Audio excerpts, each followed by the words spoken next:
Meus irmãos, graça e paz a todos, estamos aqui para mais uma super dica de leitura. Eu já fiz o review dessa obra, só que estarei fazendo um novo review, né?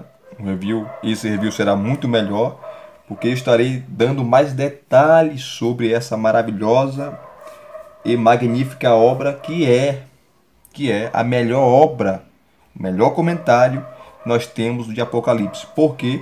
Porque é um comentário exegético. É um comentário exegético. Esse comentário original é americano, que grandes comentaristas comentaram todo o Novo Testamento, tá? Exegeticamente, de Mateus e Apocalipse.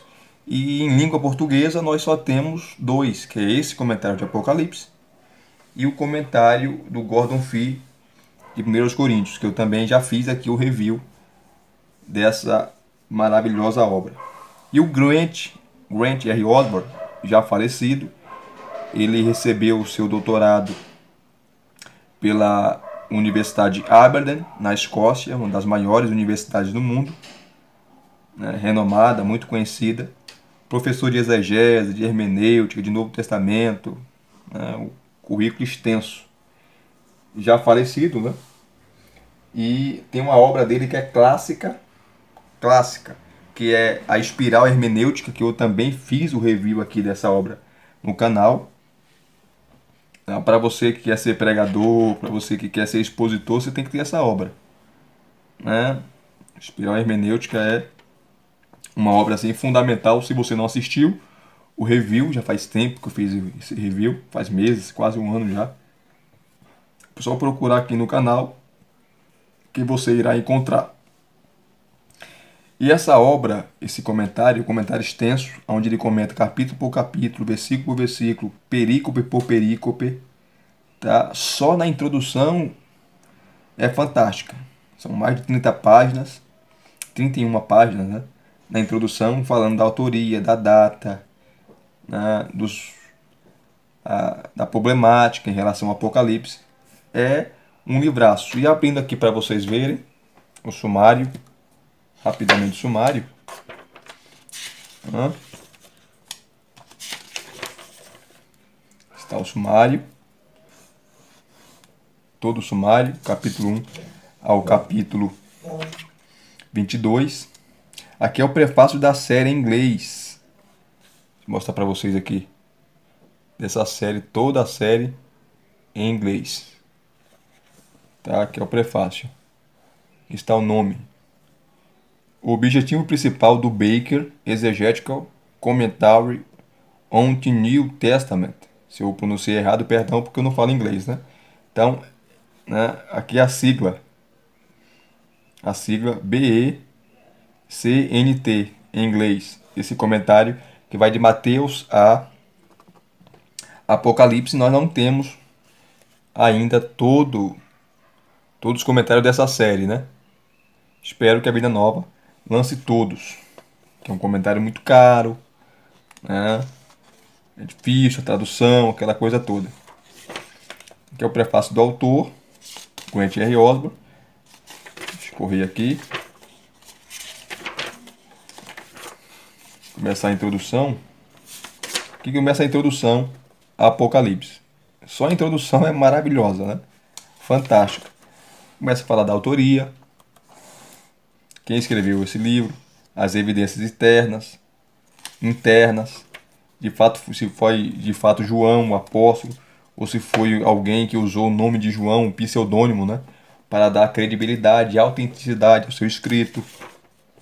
Ele fala da data, muitos defendem que foi antes da destruição do templo em 70, na época de Nero, aquela grande perseguição, mas a maioria dos estudiosos entendem que o livro foi escrito no período ali de Domiciano, tá? A data,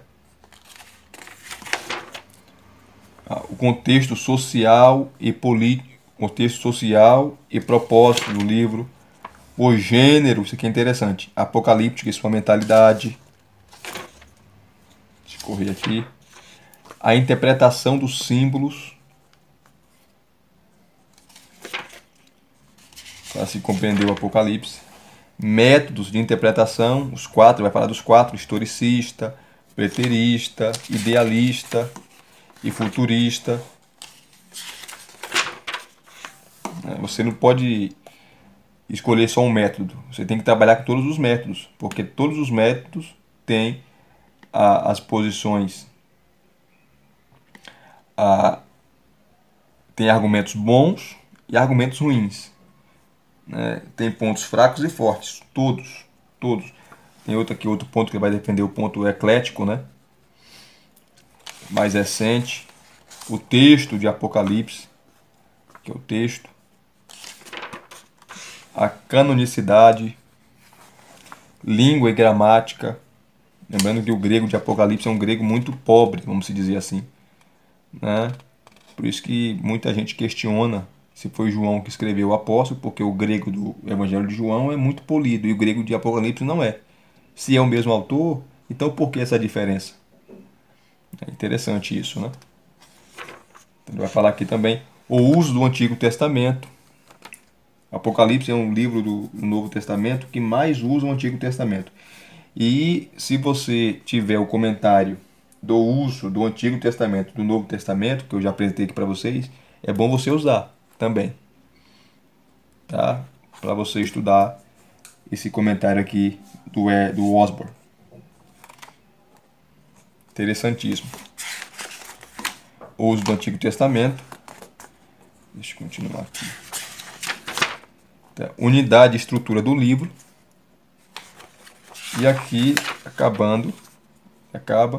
começa o prólogo, onde ele vai começar a comentar.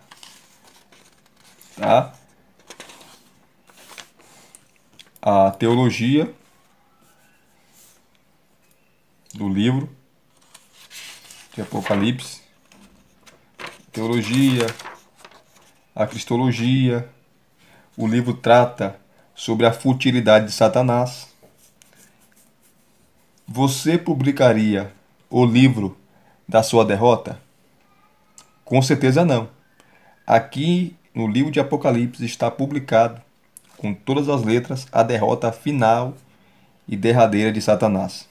Ele vai falar sobre a futilidade de Satanás. Satanás é um escravo. Satanás é um cachorro na coleira. É Deus que é soberano. É Deus que manda. As rédeas da história estão na mão de Deus. É isso que o livro mostra. Tá? Olha só. Deixa eu ler aqui para vocês verem o peso, né? Está a futilidade de Satanás, que ele fala sobre Deus, sobre a cristologia no livro de Apocalipse. Eu vou ler isso aqui para você que é interessante. A futilidade de Satanás. O controle. Vou pegar aqui. O controle supremo que Deus exerce tem seu lado inverso, centralizado nas ações do dragão, nas ações do dragão. Não existe nenhuma descrição sequer do dragão como ser poderoso, mas todas as suas ações são controladas e Deus coloca limites para Satanás, né? As descrições do capítulo 12, versículo 9 e o capítulo 20, versículos 2, 8 e 10 concentram-se em duas coisas: seu papel como adversário. É esse de fato o significado de Satanás e diabo, o adversário, né? E seu método, o engano. Então o poder de Satanás é enganar, é seduzir, é persuadir. É isso, é o retrato que o livro de Apocalipse mostra de Satanás. Ele é o acusador dos que creem, capítulo 12, versículo 10, mas jamais prevalece sobre eles. Em vez disso, ele os engana. E é esse também o método dos outros dois membros da falsa trindade. Que assim como existe o Pai, Filho e Espírito Santo, existe a tríade satânica, né? Que é o dragão, a besta e o falso profeta, que é uma imitação da trindade. Aqui, ó. Mas ele já foi derrotado, pois a grande vitória em Apocalipse acontece não no Armagedon, mas na cruz. O cordeiro que foi morto é quem alcançou a grande vitória. Capítulo 5, versículo 6 e versículo 12. E o diabo sabe que pouco tempo lhe resta. Capítulo 12, versículo 12. O Armagedon não é a batalha final, mas o último ato de rebeldia de um inimigo já derrotado. Na verdade, na verdade, tudo o que Satanás faz é uma paródia ou uma grande imitação do que Deus já fez na história. A marca da besta, assim como Deus sela e marca os seus escolhidos, Satanás também marca e sela os seus seguidores, né? Na mão direita ou na testa, não passa de uma cópia, na mão direita ou na testa não passa de uma cópia do selo que Deus coloca na testa de seus servos. A falsa trindade, que é o dragão, a besta e o falso profeta, é uma imitação óbvia do Deus Trino. A ferida mortal que é curada imita a morte e ressurreição do Senhor. Vou mostrar aqui. Deixa eu aproximar. Puxar um pouquinho.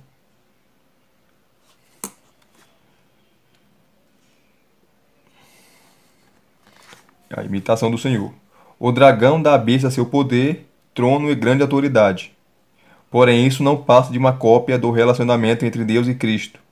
A exigência que se faz às nações para que adorem a besta e o dragão reproduz as constantes ordens que as Escrituras dão para que adoremos a Deus. Satanás pode estar tomado por uma fúria insana, mas ele não é tolo. Para fazer alguma coisa certa, ele só pode tentar reproduzir a obra perfeita de Deus. No entanto, ele sabe que tem pouco tempo e seu fim é mais do que certo. Logo, o que lhe resta é gerar tanto caos quanto possível no tempo que ainda lhe sobra. Sua futilidade e frustração podem ser vistas com nitidez ao longo do livro. A exemplo da perseguição que ele inflige à mulher, no capítulo 12, da usurpação temporária, da adoração que se deve somente a Deus e até da punição e tortura dos próprios seguidores, né? Então é uma paródia, né? Satanás imita Cristo o tempo todo. Aqui está a cristologia do livro de Apocalipse.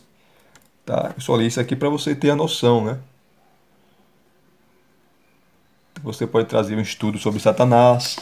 Satanás no livro de Apocalipse, como ele é descrito, como ele é chamado. Satanás de fato tem poder? Qual é o poder de Satanás? Então você pode usar essa obra exegética para trabalhar esses pontos aí. Que é só a introdução do livro, né? Para depois ele comentar. Deixa eu correr aqui. Muita coisa a introdução. E aqui ele começa. Começa com o prólogo, capítulo 1, versículo de 1 a 8. E ele trabalha as perícopes, tá? Perícope por perícope, perícope por perícope, capítulo por capítulo, versículo por versículo. Ok?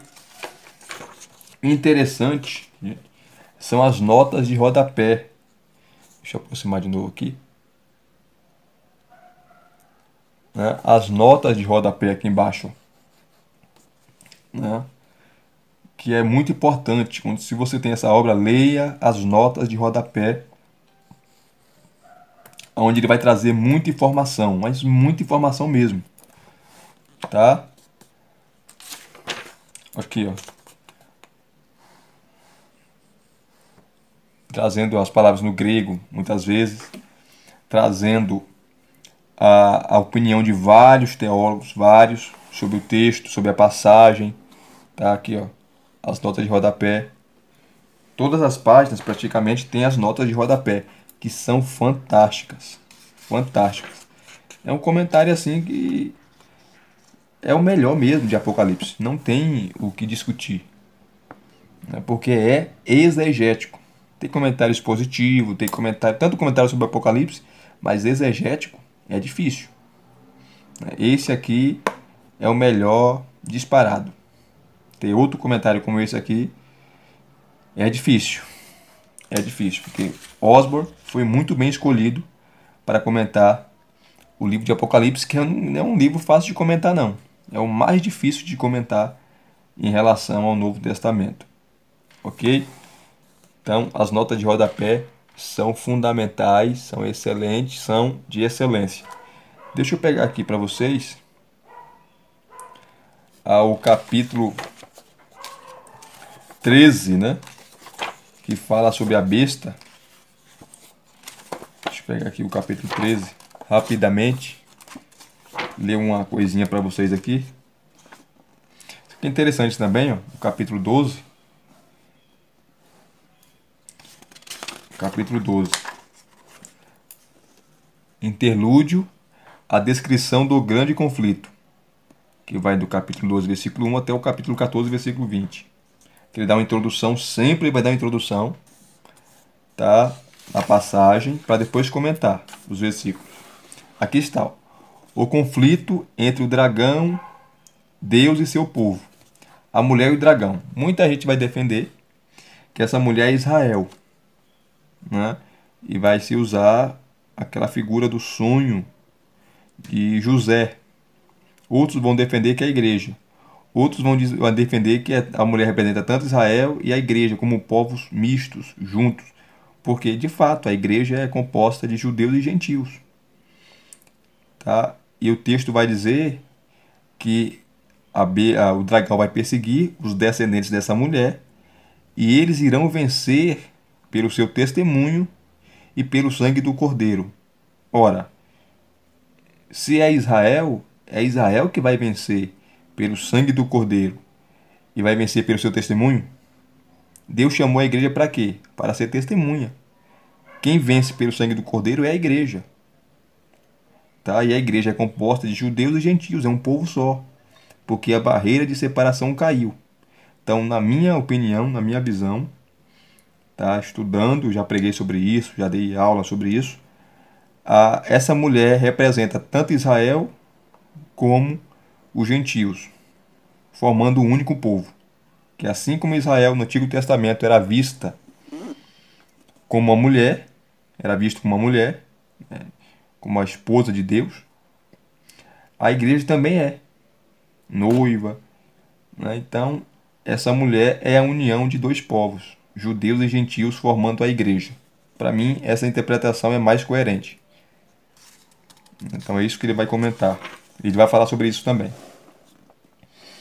Aqui está a subdivisão, é interessante, ó. Deixa eu mostrar para vocês as subdivisões da perícope. Para você que quer pregar, que prega expositivamente como eu, esse material é maravilhoso. Está. São 4 subdivisões que ele começa aqui. 4 primeiros. Né? Que é os versículos de 1 a 6. Né? Ó, o grande sinal no céu, a mulher. Versículos 1 e 2. Outro sinal no céu, o dragão. Versículo 3. O dragão sai para atacar. Versículo 4. Deus salva a criança e a mulher. Versículos 5 e 6. É interessante que essa batalha entre a mulher e o dragão, ela ocorre no decorrer da história, começando no Éden, né? Por causa da descendência da mulher, do Messias que viria e iria vencer Satanás. Então essa briga, tá?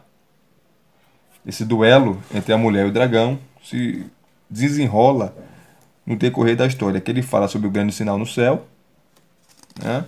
Versículos 1 e 2, onde ele vai comentar que é outro sinal no céu, o dragão. Porque se você for estudar também sobre mitologia, o dragão, nas mitologias, é sempre associado ao mal, ao inimigo.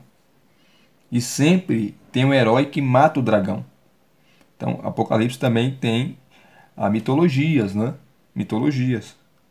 Que não existe dragão, literalmente, que solta fogo pela boca, né? Então, é uma figura tenebrosa, escabrosa, que traz uma ideia de maldade, do mal. Tá? Isso é interessante.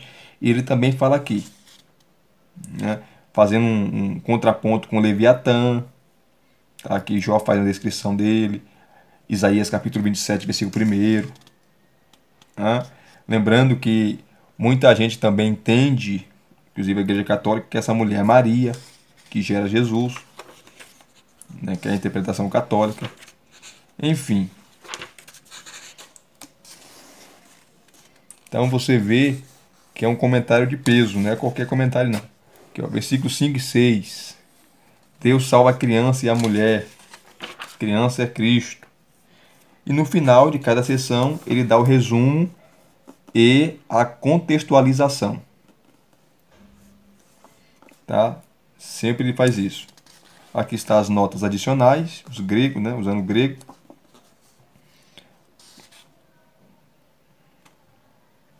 Muito bom também.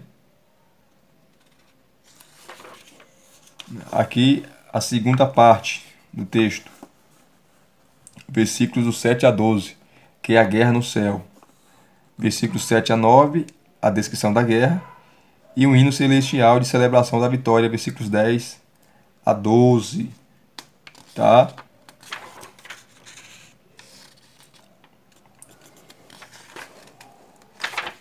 Continuando aqui. Então veja que interessante, né?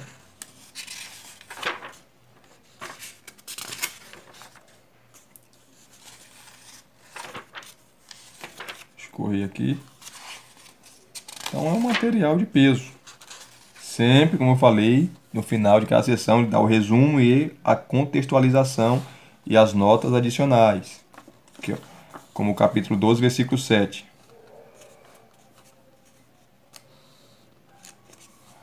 Versículo 10, são as notas adicionais. Aqui a outra parte, a guerra na terra. Tá? Versículos 13 a 17. A perseguição do dragão. O cuidado e a proteção da mulher. Versículos 14 a 16. A fúria e a perseguição promovida pelo dragão. Tá?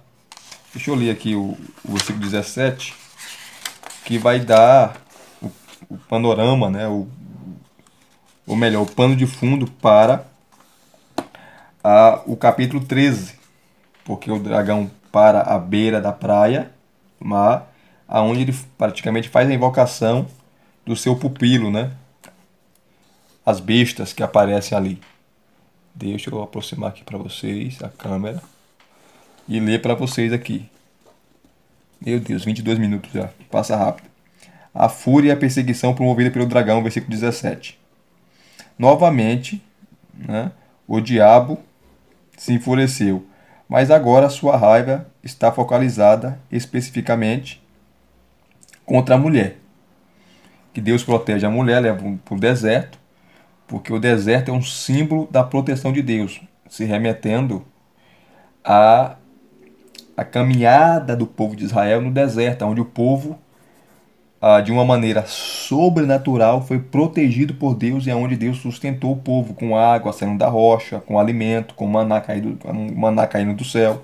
Então, essa passagem faz esse link com o Antigo Testamento.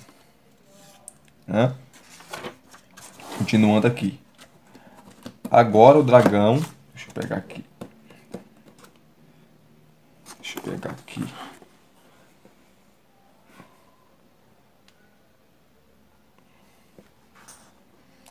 Agora o dragão, tá? Tá. Dragão, que é o termo usado no capítulo 12, versículo 3, tem especificamente contra a mulher, que é o povo de Deus, né? Tanto os judeus e gentios, a igreja. Nesse contexto, os dois termos são provavelmente sinônimos. Lu e Nida, dos teólogos, dizem que quando as duas palavras ocorrem na mesma passagem, o sentido de uma simplesmente intensifica ou aumenta o significado da outra. Portanto, aqui as duas indicam uma ira intensa e passional. Essa ira leva o dragão a atacar os demais filhos dela. O dragão é derrotado 3 vezes no capítulo 12. Primeiro, em 12:5, o dragão é frustrado quando Deus tira o menino Jesus de seu alcance. Segundo, versículos do capítulo 12, versículo 7. O dragão e sua hoste de anjos caídos fazem guerra contra Miguel e seus anjos e perderam seu lugar no céu. Terceiro, versículo 15 e 16. Sua tentativa de destruir a mulher também é frustrada. Então ele só perde, né? Assim seu furor, né, no capítulo 12, versículo 12 e 17, está baseado nessas derrotas. Consequentemente, ele faz guerra contra os filhos dela.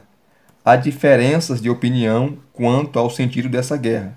Alguns dispensacionalistas, isso aqui é o Walvoord, acreditam que a mulher é Israel como um todo e que os filhos são o remanescente fiel em Israel. Mas outros, como Thomas Ice, pensam que a mulher é o Israel crente e o remanescente, que é os 144 mil selados do capítulo 7. Essas propostas estão baseadas no entendimento de que os santos nesse livro são judeus convertidos depois do arrebatamento, a posição que eu não advogo. E eu também não. Eu também não, concordo com Grant Ray Osborne. Ele respeita essa posição, mas ele não concorda, como também não concorda que não tem sentido. Né? Outros estudiosos, como Hughes, Grayson, dizem que o contraste é entre a igreja na Palestina, que é a mulher, e a igreja gentílica, né, os filhos. Porém, não há fundamento para tal distinção do livro. Crodel, outro teólogo, tá? Também defende essa posição. Outros exegetas ainda, como Munce, Michaels, Johnson, creem que o contraste é entre o descendente masculino, que é Cristo, e a igreja. Finalmente, ainda outros comentaristas, como Svitz, Led, né, George Led, Card, Crodel, Bill, veem um contraste entre a mulher como a igreja ideal de uma perspectiva celestial e os filhos como a igreja terrena em sua totalidade. Então você vê que tem muita posição, né? Cadê? A favor dessa posição está a descrição da mulher no capítulo 12, de 1 e 2, versículos 1 e 2, no céu, e a ideia da mãe Sião gerando seus filhos em Isaías 66, versículos 7 e 8. Estas últimas duas opções são antitéticas e juntas proporcionam a solução. Os demais filhos dela são a igreja ao longo das eras, bem como no período final da história dos 3 anos e meio. Né? Interessante isso. E sempre aqui ele vai dar o resumo e a contextualização do texto, aplicando também, né? E aqui ele começa. As duas bestas fazem guerra.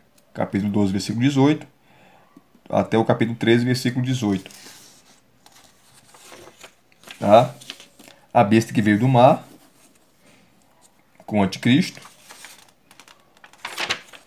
E aqui ele começa aqui.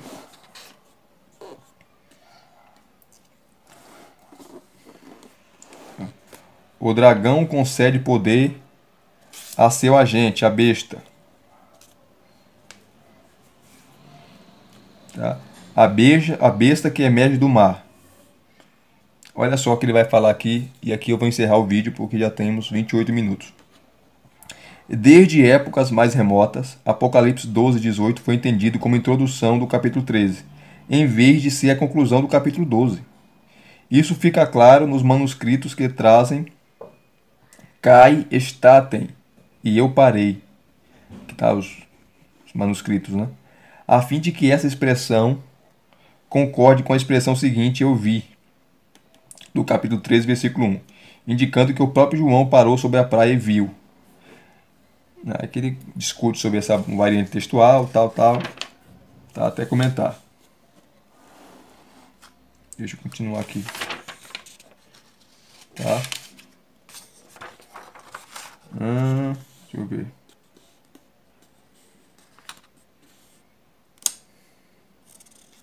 Aqui, ó.